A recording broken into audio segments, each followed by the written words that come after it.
Hi there, friends, and welcome back to One Artist, One Artwork. This is the live interview series where I invite one artist to discuss one new piece of their work in depth, fostering slow looking in our hectic digital landscape. So I'm Dan Curtis, I'm an artist, I'm a writer from London in the UK, where it's currently raining as usual. But even in the clouds, our hearts can be happy when we see great art, can they not? That sounded quite good, didn't it? That sort of came off the top of my head. That's good. It was like a kind of affirmation, wasn't it? Maybe I should just start some sort of affirmation video series, you know. But even in the clouds, I'll put on my best English accent for you. Remember, friends, even in the clouds, our hearts can be happy with great art. That's pretty good, I think. If you just want me to, send you affirmations in the morning, just let me know. If you just want to pay a monthly subscription to me directly, I will send you daily affirmations. If you want, just let me know. I could send them hourly if you like. Although obviously the price will go up and the time. Before we get into today's very special episode, I've got a few exciting announcements to make. So firstly is that my new series Ghosting is now live and available to collect. At the time of recording, we're currently 50% sold out, and I'm absolutely overwhelmed by all the support for the series, so thank you so much. This work is made up of 100 individual artworks composed from extracted information from street photography, knitted together into this infinite abstract motion piece. So for this series, I've released all 100 artworks as individual one-of-one pieces at a low entry-level cost available to collect. And then when you pick one up, it will be yours. But each piece collected will be added. You'll be added into a drawer. And once the series is sold out, then one person will be selected at random, like on the spinning wheel, and they will receive the full animation piece, which is exciting. So it could be you. Is what you got to think. I'm going to start advertising my work like that. It could be you. You know, try and sort of like Americanize it a bit or something. It could be you, you know. It's available now on Exchange Art. Link is in the description of this YouTube video. It's also in my Twitter bio if you follow me on Twitter, or X as we call it now, or we don't call it, obviously, it's up to you. And if you want to find out more about it and the process behind it and what the series is all about and how I made it, you can check my pinned tweet. I've got like a long thread there that I've written, not too long. I mean, you're not going to be, not a bloody essay, mate, not a bloody essay, not a bloody book that I've written. You know, you can just engage with it as much as you like. There's a bit there about how I made the series and what's all behind it.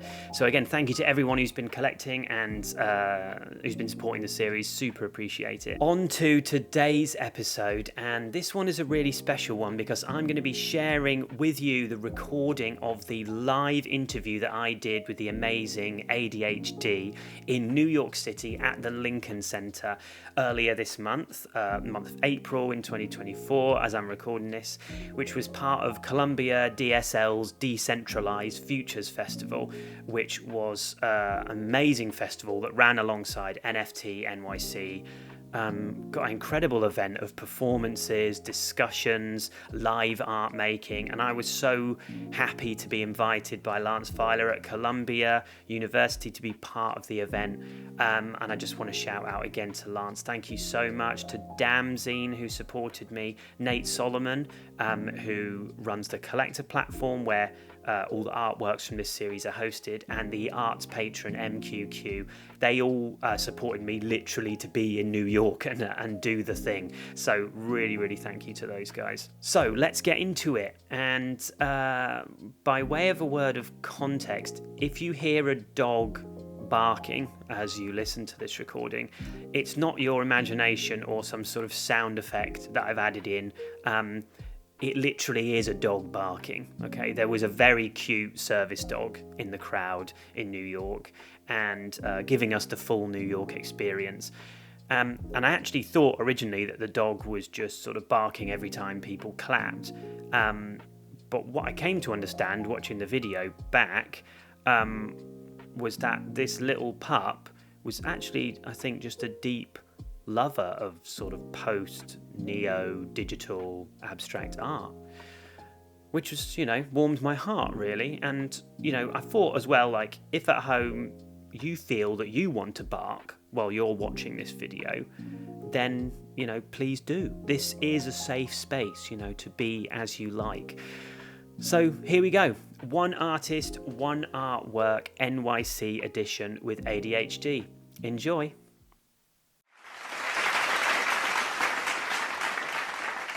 Yeah, so my name's Dan Curtis. I'm an artist and a writer and a curator from London in the UK. And I am the sort of founder host of this live artist interview series called One Artist, One Artwork.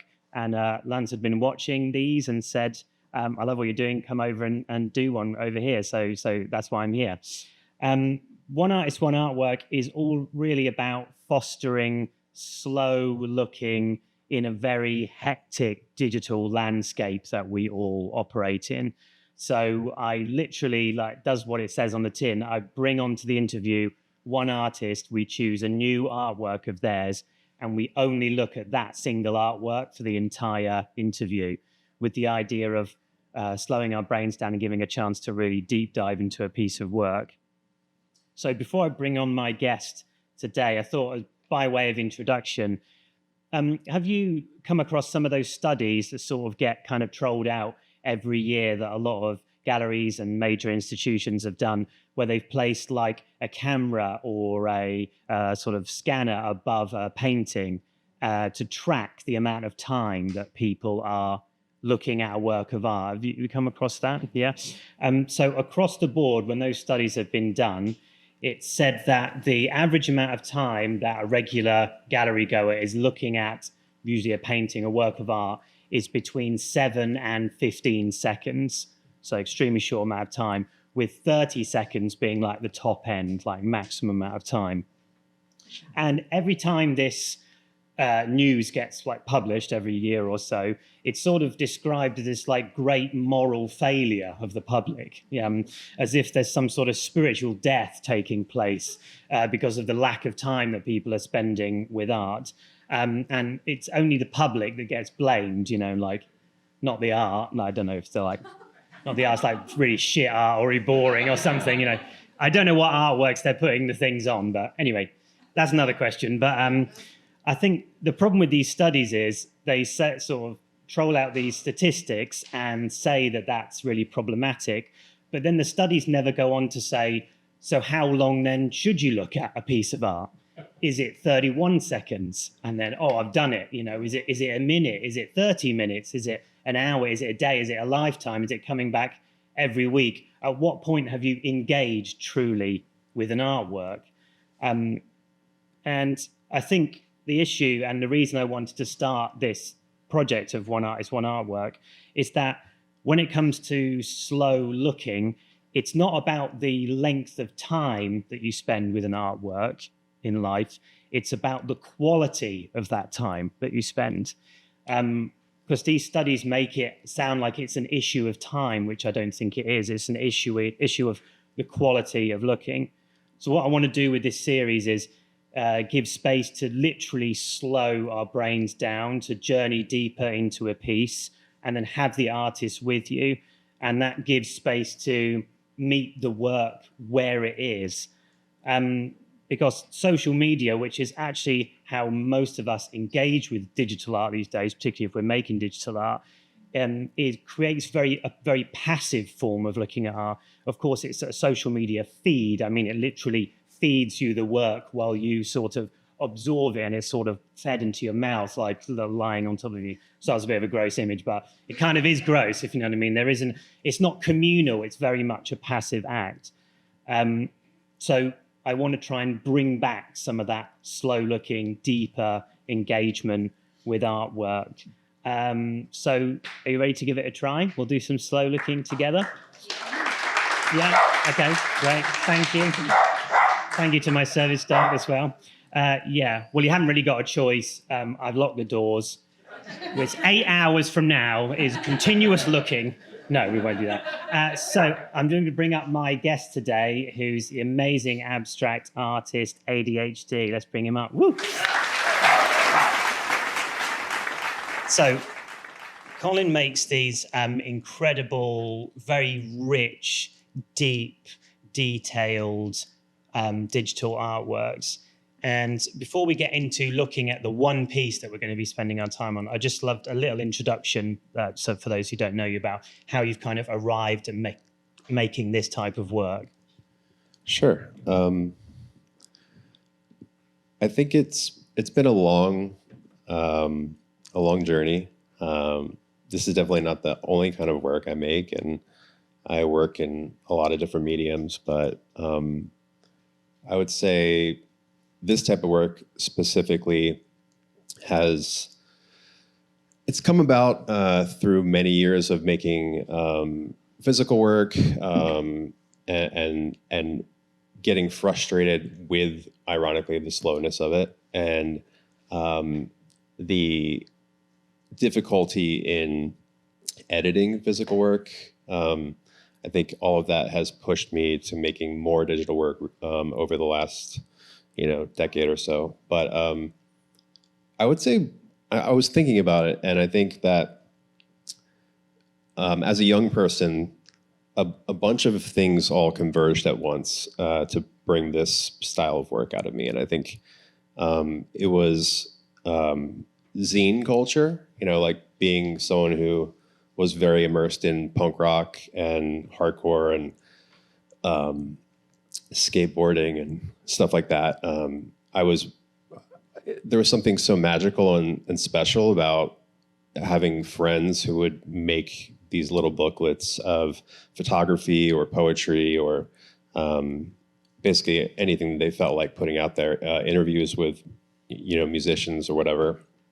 And I was one of those people, so I would spend a lot of time at like Kinko's making copies of these things that you have to explain Kinko's. Kinko's, yeah. So it's basically like it's an American thing, is it? Yeah. Well, it's basically like a place where you pay for copies. I think it's owned by we don't really have that kind of thing. It's owned by FedEx now. It still kind of exists in a very pathetic way, but anyway, the way that we would do stuff is like usually there would be some punk rocker who worked at a Kinko's and would steal all of these cards and put all this credit on there and then give it out to people who would make these zines, and you'd make it for free. Basically, you get this card that was stacked with, $1,000 or whatever on it, and you just go in there. And anyway, I got really interested in this. You're giving people a lot of ideas now. Yeah, it's a lot harder to do now. Yeah. But I really love the effect that would happen if I put in the wrong side and kind of reprinted over like basically just printing over something more than once, and you start seeing this overlapping of imagery. And I always thought it was really cool, but it was worthless for me to put that out as a zine. I didn't see that as artwork yet. Over the years, I started getting more and more drawn to that. But I'd say at that same time, my journalism teacher gave all of us cracked versions of Photoshop so that we could produce things for the school newspaper. And he didn't have the budget to get all of us our own legal copies. So getting Photoshop, it all sort of overlapped with my interest in, painting and at that time, graffiti. So I would say that those three things all seem to be the DNA of what got me really interested in making these like very overlapped, grungy looking works. Amazing. So you ready to see the new piece? This is the one artwork of the one eye. It's one artwork. It's happening now. The moment is coming. I have to build it up like this because clicking a slide is so like unmonumental. But here it is. This is a new piece. This is called Black Swan. This was finished just this week to be put out for this interview. So I'm really, really excited about it. But what strikes me about ADHD's work always, but particularly again in this piece, is that how intense the amount of things are happening in the work. There's so many details, there's so much subject matter, but it always seems to hang together. I don't know if you feel that as an audience looking at this piece, but there's always, there's a balance somehow, even with so many intense elements. How important is that to you when making this work and in your work generally, finding I'm really reticent to say the word harmony because I don't think that's what's happening, because it's also very unstable as an image. I feel like it could sort of collapse at any moment. So yeah, I'd love you to speak into that a little bit.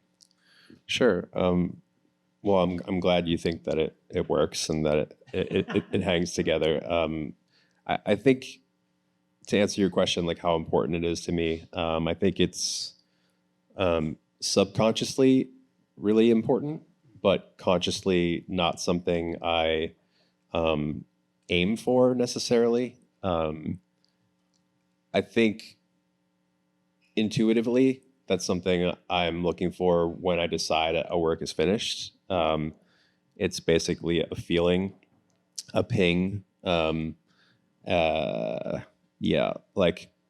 I think a lot of ours can relate to that feeling, that sort of moment when you just know something's come to its end. Yeah, it's difficult and it's sticky, and I mean, a lot of interesting things were brought up tonight that I think intersect in that arena of thought. You know, I think capitalism and the way that we sell work, present it, etc., kind of forces us to have an endpoint of some sort. But working within those constraints, I think I've found this way to basically stop at a certain point. Once I get this sort of feeling, it's very difficult to describe, but then I don't look at the work for at least 24 hours, maybe more if I can afford more time. And then the next viewing of it, after that time of abstaining from looking at it, I'm informed of whether or not it actually is finished.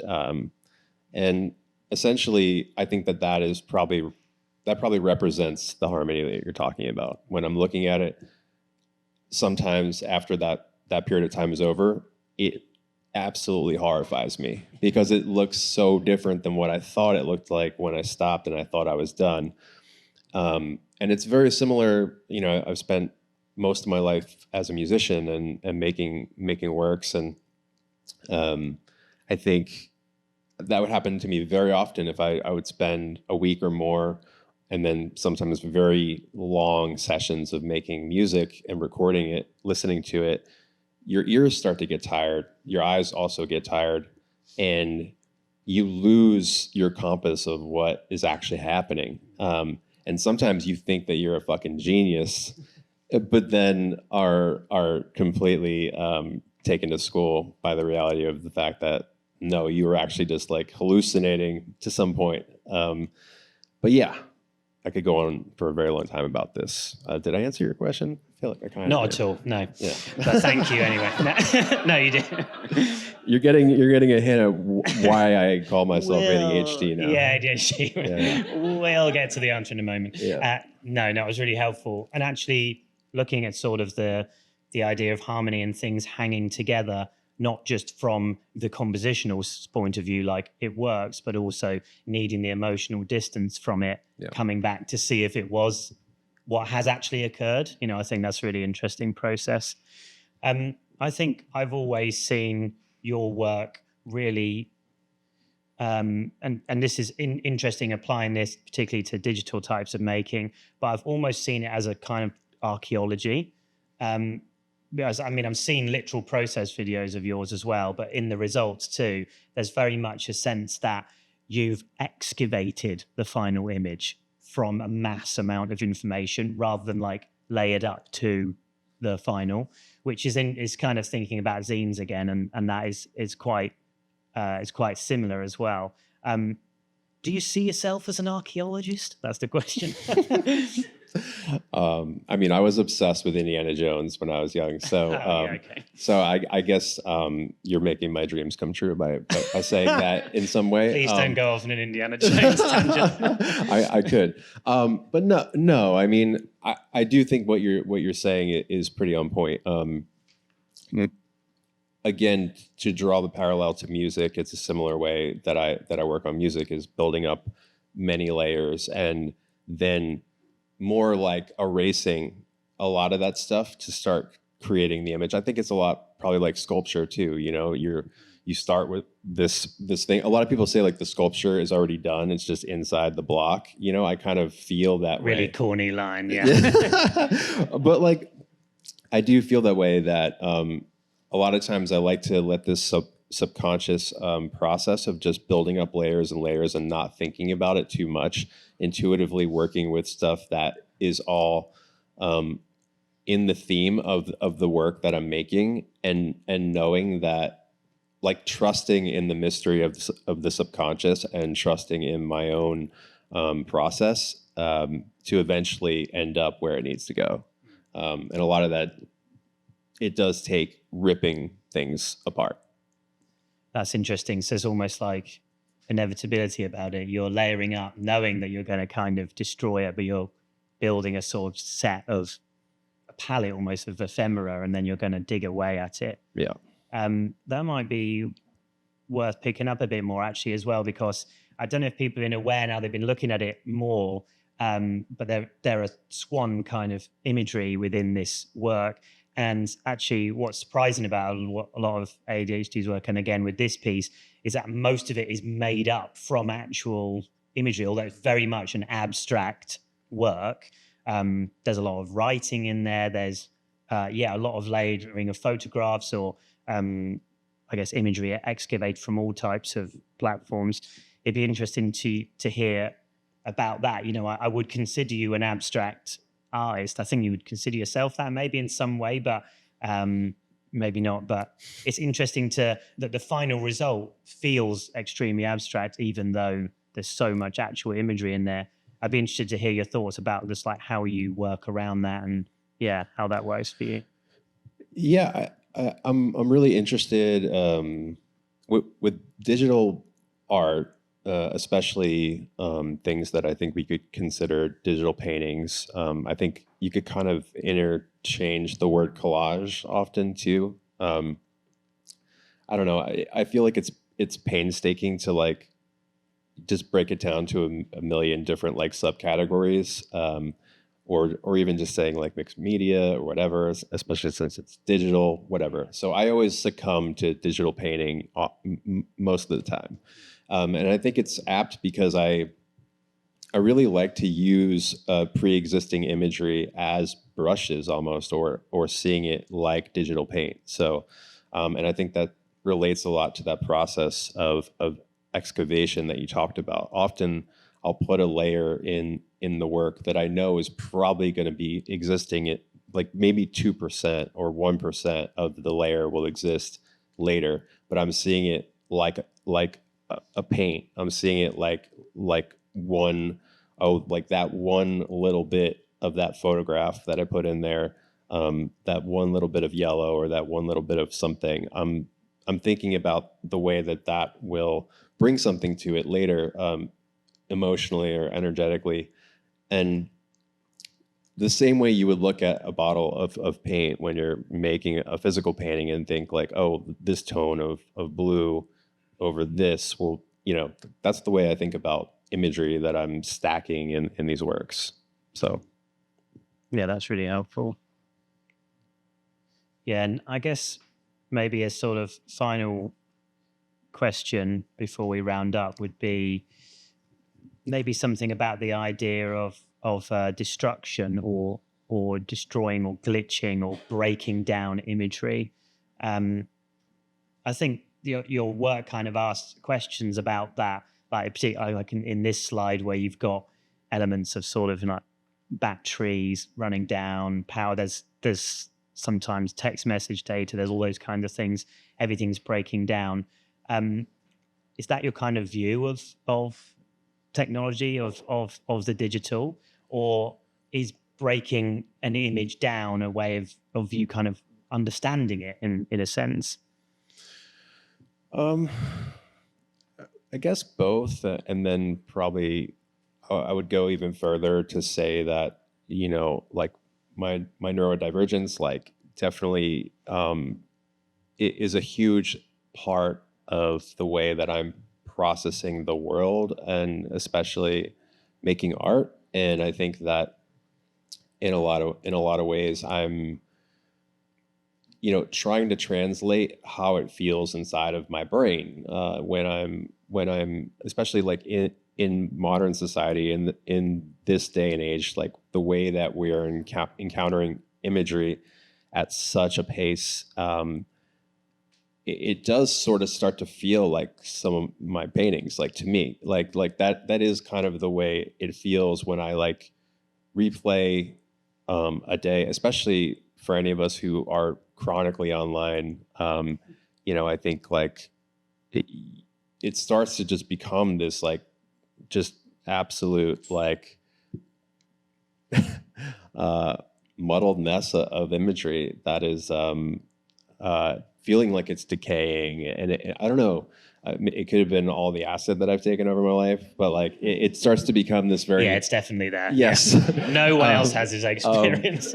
It's a very like psychedelic and like almost like nightmarish thing that I try to show both sides of. I think it can be ecstatic and exciting and visionary, but also it can be, like I said, like nightmarish, post-apocalyptic, and yeah, I don't know. It's like those scenes in like certain sci-fi movies where they just like will play the reel of imagery that is like the token like torture scene where they're just like their eyes are like this, and like that's how you'd like people to look at your work with well, their eyes held open. I feel like there's some of that happening in there. Yeah, sure. I think there's something interesting. I was just looking it up. I was reading a book recently. It's called How to Thrive in the Digital Age by Tom Chatfield, who's a theorist from the UK.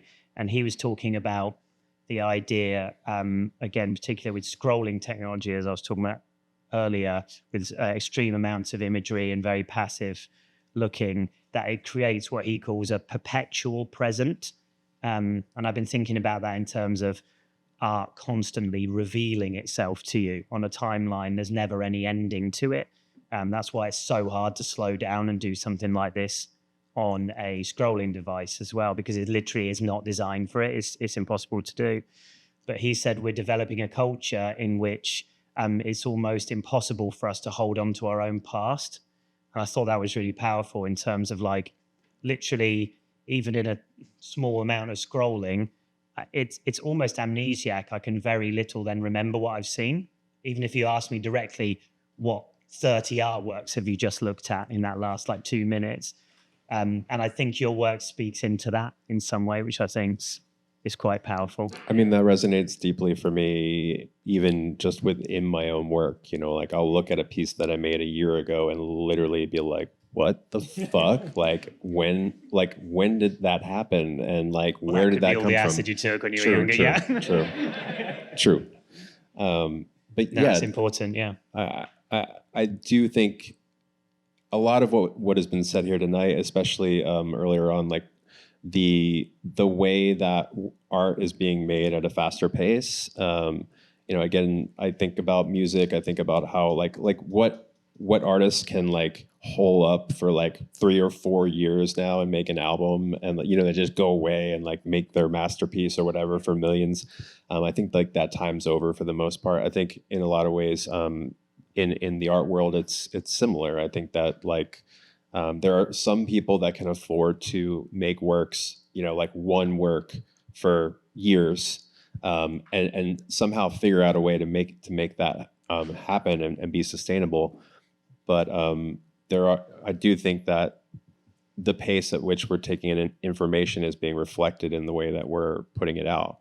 So for me, that's been simultaneously, I think constraining, but also liberating, I guess. I think that's a great place to finish. Can you give a round of applause for ADHD? Thank you so much.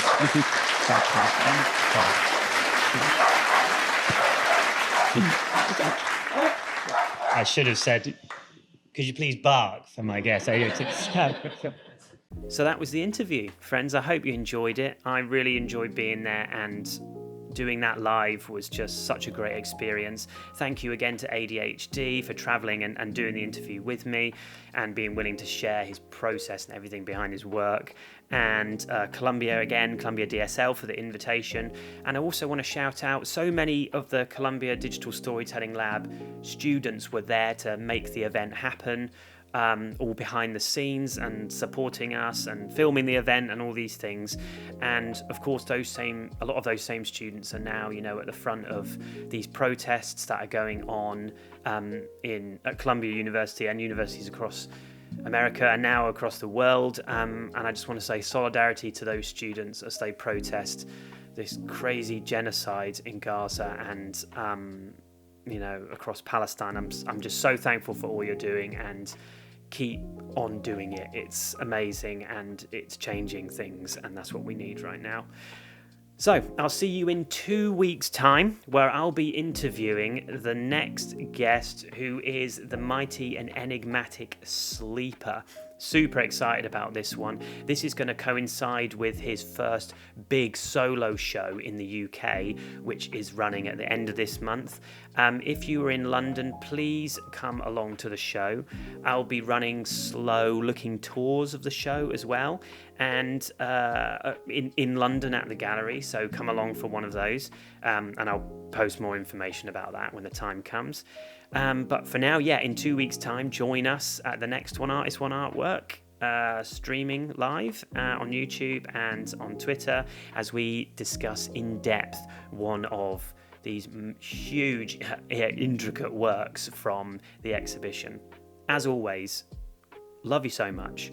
Links below to my new series, Ghosting, and you can watch all the past interviews on YouTube channel. If you go to my the playlist button on YouTube, you'll find all the past episodes there. And love ya. Peace out, friends.